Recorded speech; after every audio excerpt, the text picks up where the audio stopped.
कल्पना easy lifestyle में आपका स्वागत है। जैसा आप सभी को अवगत है कि दीक्षा प्रशिक्षण 25 अन्य कोर्स भी हमें करना है जो 1 जनवरी 2021 से 31 मार्च 2021 तक पूर्ण करने हैं। कोर्स 1 से कोर्स 10 तक हमने वीडियो के माध्यम से डाल दी हैं, जिसकी मदद से आप अपना कोर्स पूर्ण कर सकते हैं। वीडियो में कोर्स 11 बच्चों का पढ़ने से परिचय भाग 5 आकलन की मुख्य प्रश्नोत्तरी के प्रश्नों के उत्तर के बारे में चर्चा करेंगे। अगर आपको हमारी वीडियो ये जानकारी पूर्ण या उपयोगी लगे तो इसे लाइक ज़रूर करें, अपने दोस्तों में शेयर करें और पहली बार अगर चैनल से जुड़े हैं तो इसे सब्सक्राइब जरूर कर लें। Thank you. दीक्षा प्रशिक्षण पॉकेट बुक, इसके माध्यम से हमें सभी 25 कोर्स की लिंक प्राप्त हो गई हैं। इससे हम कोर्स खोल सकते हैं। अगर किसी कारण से ना खुले तो हम कोड के माध्यम से भी कोर्स खोल सकते हैं। इसका कोड है 16M6E8। इस कोड को हमें दीक्षा ऐप के सर्च वाले ऑप्शन पर टाइप करना है। वहां से आपके सामने कोर्स नंबर 11 बच्चों का पढ़ने से परिचय खुलकर आ जाएगा। उसे क्लिक करेंगे, ज्वाइन वाला पेज खुलकर आएगा। ज्वाइन वाले ऑप्शन पर क्लिक करेंगे तो कोर्स खुल करके आ जाएगा। इस कोर्स में भाग 1, 2, 3, 4, 5 है। पहला भाग पढ़ना सीखने की शुरुआत के लिए सही माहौल कैसे बनाएं। दूसरा भाग है हम कैसे पढ़ते हैं। तीसरा है मौजूदा तरीकों की जांच। चौथा है पढ़ना सीखने की शुरुआत में हमारी भूमिका। पांचवा है अपनी समझ को परखें। भाग 5 पर हम क्लिक करेंगे। भाग 5 आकलन बच्चों का पढ़ने से परिचय की लोडिंग शुरू हो जाएगी। बच्चों का पढ़ने से परिचय आकलन के प्रश्नों के उत्तर कुछ इस तरह से हैं। मुख्य प्रश्नोत्तरी है, इसमें 12 प्रश्न प्राप्त होंगे। प्रशिक्षण पर गहरी समझ बनाते हुए प्रश्नोत्तरी में अधिक से अधिक अंक अर्जित करें। प्रश्न नंबर 1, जब बच्चे स्कूल में आना शुरू करते हैं तो वो अपनी भाषा को समझने और बोलने में निपुण होते हैं। शिक्षक होने के नाते हम उनकी इस मौजूदा निपुणता का कक्षा में कैसे लाभ उठा सकते हैं। उपयुक्त विकल्प को चुनिए। आप एक से अधिक विकल्प चुन सकते हैं। पहला ऑप्शन है बच्चों को कक्षा में अधिक से बोलने के अवसर देकर। दूसरा ऑप्शन है बच्चों के अनुभवों पर आधारित मिलकर कहानियों की किताबें बनाकर। तीसरा ऑप्शन है पढ़ने की शुरुआत ऐसे शब्दों से करके जो बच्चों के रोज़मर्रा के जीवन में जुड़े हुए हों। यहाँ पर हमारे तीनों ऑप्शन सही हैं। तीनों पर हम क्लिक करेंगे और सबमिट के बटन पर प्रेस करते हुए आगे बढ़ जाएंगे। आपका विकल्प सही है। इस पेज को हम ध्यान से पढ़ लेंगे और जारी रखें पर प्रेस करते हुए आगे बढ़ जाएंगे। प्रश्न नंबर 2, ऐसा पाया गया है कि निरक्षर घरों से आने वाले बच्चे साक्षर घरों से आने वाले बच्चों के मुकाबले स्कूल में धीरे प्रगति करते हैं। ऐसा क्यों। उपयुक्त विकल्प चुनिए। आप एक ही विकल्प चुन सकते हैं। इसमें 3 ऑप्शन हैं। ये बच्चे लिखित पाठ से परिचित नहीं होते हैं। दूसरा, इन बच्चों को लिखने और पढ़ने का मूल्य पता नहीं है। तीसरा ऑप्शन है ये बच्चे साक्षर घर से आने वाले बच्चों की तरह होशियार नहीं होते हैं। इसमें हमारा पहला ऑप्शन बिल्कुल सही है। वहाँ पर हम क्लिक करेंगे और सबमिट के बटन पर प्रेस करते हुए आगे बढ़ जाएंगे। आपका विकल्प सही है। ये बच्चे लिखित पाठ से परिचित नहीं होते हैं। इस पेज को ध्यान से पढ़ लेंगे, उसके बाद जारी रखे पर प्रेस करते हुए आगे बढ़ जाएंगे। प्रश्न नंबर 3, निरक्षर घरों से आने वाले बच्चों को लिखित पाठ से परिचित कराने के लिए हम क्या क्या कर सकते हैं। नीचे दिए गए विकल्पों में से उपयुक्त विकल्प चुनिए। आप एक से अधिक विकल्प चुन सकते हैं। पहला ऑप्शन है कक्षा भर में बड़े अक्षरों में लिखे चार्ट या पोस्टर लगाए जा सकते हैं। दूसरा, रुचिपूर्ण कहानियाँ जोर से बोलकर पढ़कर सुनाई जा सकती हैं। तीसरा ऑप्शन है हम खुद किताबें पढ़कर बच्चों के लिए आदर्श बन सकते हैं। इसमें हमारा पहला, दूसरा और तीसरा तीनों ऑप्शन सही हैं। तीनों पर क्लिक करेंगे और सबमिट की बटन को प्रेस करते हुए आगे बढ़ जाएं। आपका विकल्प सही है। इस पेज को हम ध्यान से पढ़ेंगे और उसके बाद जारी रखें पर प्रेस करते हुए आगे बढ़ जाएंगे। प्रश्न नंबर 4, नीचे दिए गए विकल्पों में से एक चुनकर नीचे लिखे वाक्य को पूरा करें। पढ़ना सीखने में मुख्यतः खाली स्थान शामिल है। आप एक ही विकल्प चुन सकते हैं। पहला ऑप्शन है अक्षरों को पहचानना और उन्हें सही आवाज़ देना। दूसरा ऑप्शन है पढ़े हुए शब्दों का अर्थ समझना। तीसरा ऑप्शन है पढ़ी हुई जानकारी को याद रखना और उसे अन्य जानकारियों से जोड़ पाना। चौथा ऑप्शन है इनमें से कुछ भी नहीं। पांचवा है ये सभी सही है। पांचवा ऑप्शन हमारा बिल्कुल सही है। यहाँ पर हम क्लिक करेंगे और सबमिट के बटन पर प्रेस करते हुए आगे बढ़ जाएंगे। आपका विकल्प सही है, ये सभी सही है। इस पेज को ध्यान से पढ़ लेंगे, जारी रखें पर प्रेस करते हुए आगे बढ़ जाएंगे। प्रश्न नंबर 5, हम में से अधिकतर लोग वाक्य को पढ़ने के लिए किस प्रक्रिया का इस्तेमाल करते हैं? सही विकल्प चुनिए। आप एक ही विकल्प चुन सकते हैं। पहला ऑप्शन है वाक्य को शब्दों में तोड़कर पढ़ना। दूसरा ऑप्शन है वाक्य में शामिल हर शब्द में शामिल आवाज़ों में तोड़ना। तीसरा ऑप्शन है अपनी पहली जानकारी के आधार पर सोचे समझे अनुमान लगाना। इसमें हमारा तीसरा ऑप्शन बिल्कुल सही है। यहाँ पर हम क्लिक करेंगे और सबमिट के बटन पर प्रेस करते हुए आगे बढ़ जाएंगे। आपका विकल्प सही है। अपनी पहली जानकारी के आधार पर सोचे समझे अनुमान लगाना। इस पेज को ध्यान से पढ़ेंगे, जारी रखें पर प्रेस करते हुए आगे बढ़ जाएंगे। प्रश्न नंबर 6, शिक्षक के रूप में हम अपने बच्चों को बेहतर और जल्दी पढ़ने में कैसे मदद कर सकते हैं? सही विकल्प चुनिए। आप एक से अधिक विकल्प चुन सकते हैं।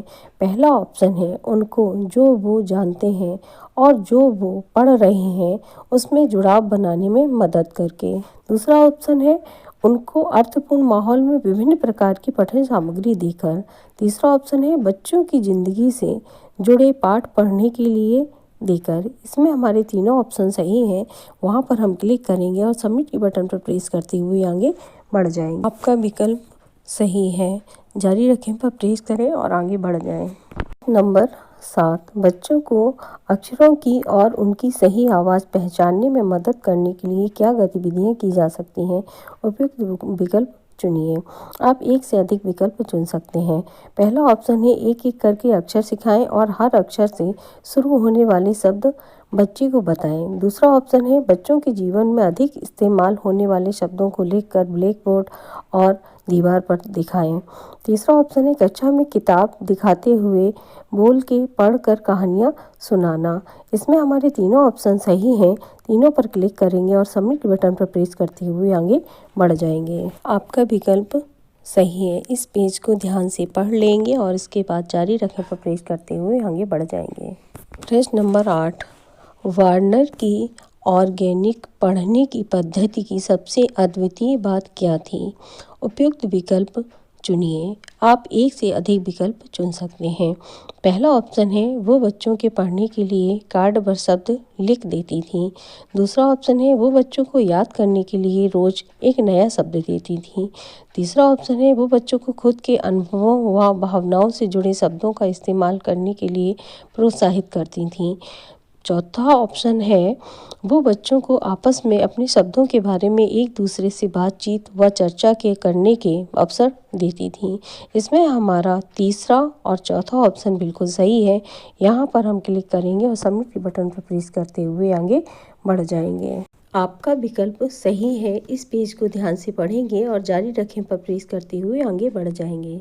प्रश्न नंबर 9, आपके अनुसार बच्चों को किस तरह की किताबें पढ़ना मज़ेदार लगेगा? उपयुक्त विकल्प चुनिए। आप एक ही विकल्प चुन सकते हैं। पहला ऑप्शन है जिनमें बहुत सारे रंग बिरंगे चित्र हों।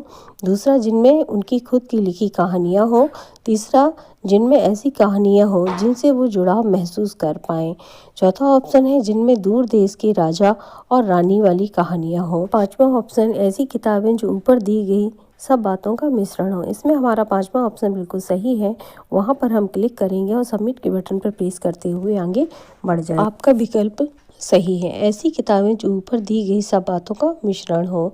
जारी रखें पर प्रेस करें और आगे बढ़ जाए। नंबर 10, साहिल अपने बड़े भाई से शब्द जल्दी सीख पाता है, लेकिन जब वही शब्द उसकी मम्मी उसको सीखने की कोशिश कराती हैं तो उसे सीखना ज़्यादा मुश्किल लगता है। ऐसा क्यों हो सकते हैं? आप एक से अधिक विकल्प चुन सकते हैं। अपने से थोड़े बड़े साथी ज़्यादा पहुंच में लगते हैं।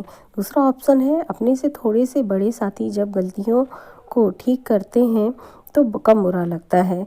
तीसरा ऑप्शन बड़े लोग ज़्यादा माहिर होते हैं और शायद बच्चे की परेशानियों को ठीक से नहीं समझ पाते। पहला, दूसरा और तीसरा हमारे तीनों ऑप्शन बिल्कुल सही हैं। इसमें हम क्लिक करेंगे और सबमिट के बटन पर प्रेस करते हुए आगे बढ़ जाए। आपका विकल्प बिल्कुल सही है। इस पेज को बहुत ध्यान से पढ़ेंगे, जारी रखें पर प्रेस करते हुए आगे बढ़ जाए। प्रश्न नंबर 11, बच्चे अक्सर एक ही शब्द को कभी सही और कभी गलत पढ़ते हुए देखे गए हैं।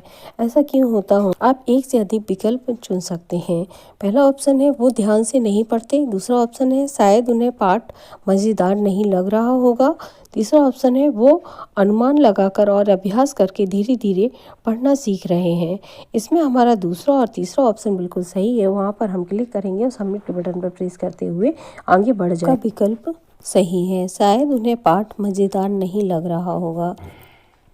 इस पेज को पूरा पढ़ेंगे और उसके बाद जारी रखें पर प्रेस करते हुए आगे बढ़ जाएंगे। नंबर 12, सीमा जब भी पाठ पढ़ने लगती है तो उसकी शिक्षिका उसको हर गलत शब्द पढ़ने पर उसे सही करती रहती है। सीमा अब कक्षा में पाठ पढ़ना ही नहीं चाहती। ऐसा क्यों हुआ होगा? उपयुक्त विकल्प चुनिए। आप एक से अधिक विकल्प चुन सकते हैं। पहला ऑप्शन, सीमा शायद चिंतित महसूस करती होगी कि वो फिर गलत पढ़ेगी। दूसरा ऑप्शन, उसे शायद पाठ ना पढ़ना ज़्यादा आसान विकल्प लगा होगा। तीसरा, उसके अपने दोस्तों के सामने पढ़ने में शर्म आती होगी। इसमें हमारे तीनों ऑप्शन सही हैं। वहाँ पर हम क्लिक करेंगे और सबमिट के बटन पर प्रेस करते हुए आगे बढ़ जाएंगे। आपका विकल्प सही है। सीमा शायद चिंतित महसूस करती होगी कि वो फिर गलत पढ़ेगी। जारी रखें पर प्रेस करेंगे और आगे बढ़ जाएंगे। पेज खोल कर के आएगा, उसमें लिखा होगा धन्यवाद। आपने इसी क्रम में उत्तर दिए होंगे तो आपका स्कोर भी 10/10 रहेगा। प्रश्नोत्तरी में अर्जित किए गए स्कोर बहुत ही महत्वपूर्ण होते हैं। यदि आप स्कोर से संतुष्ट नहीं हैं तो आप रद्द करें पर क्लिक करेंगे। पुनः आप प्रश्नों के उत्तर दे सकते हैं और अपना स्कोर सुधार सकते हैं। जब आप संतुष्ट हो जाएंगे तो ठीक है पर क्लिक करके बैक हो जाएंगे। आगे रेटिंग का पेज खुल करके आएगा, हम रेटिंग दे देंगे। उसके बाद आपका 5 मॉड्यूल समाप्त हुआ लिख करके आ जाएगा। बच्चों का पढ़ने से परिचय, आपने कोर्स सफलतापूर्वक पूर्ण किया, ग्रीन टिक लग के आ जाएंगे। अगर आप चाहते हैं कि बेसिक से संबंधित सभी जानकारी आपको एक ही प्लेटफॉर्म पर प्राप्त हो तो आप चैनल को सब्सक्राइब जरूर कर लें। वीडियो अगर जानकारी पूर्ण या उपयोगी लगी हो तो उसे लाइक ज़रूर करें और अपने दोस्तों में शेयर करें जिससे उन्हें भी लाभ प्राप्त हो सके। चैनल पर पहली बार जुड़े हैं तो सब्सक्राइब जरूर कर लें। Thank you. अपना उपयोगी व कीमती वक्त देने के लिए, चैनल को ढेर सारा प्यार, स्नेह, आशीर्वाद देने के लिए धन्यवाद।